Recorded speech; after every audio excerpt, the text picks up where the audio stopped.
Hola, soy Ana Lasso, artista especializada en técnicas de pintura al óleo.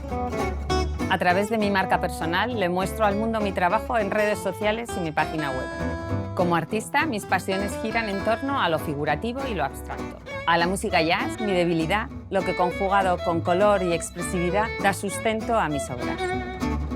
Mi estilo al pintar lo defino como libre, sin ataduras, sin permiso de otros. Abierta para equivocarme, tapar y seguir disfrutando el viaje del óleo. En el arte se desarrolla mi creatividad sin límites. Todo me atrae y todo lo que me mueve me lo permito. Y así tan pronto me embarco en algo fiel a la realidad como me lanzo a la abstracción. En este curso de doméstica aprenderás a conceptualizar, planificar y crear una obra de arte a través de las técnicas expresivas de la pintura al óleo. Como proyecto final, elaborarás una obra de arte de óleo sobre lienzo, partiendo de una realidad sencilla y bella como una sandía, y ahondaremos en el secreto del color y la forma. Primero fabricarás tu propia rueda de color y escala de valores. Y teniendo como referencia una fotografía de tu elección, buscaremos el color deseado, que más tarde cobrará vida en tu bodegón. Luego buscarás inspiración para tu obra en plataformas como Pinterest.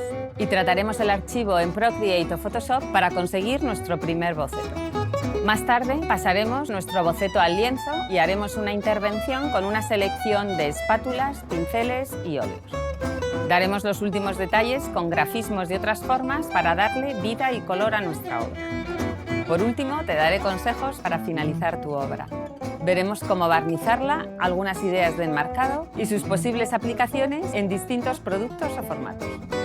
Al final de este curso serás capaz de crear desde cero obras de color vibrantes con pintura al óleo.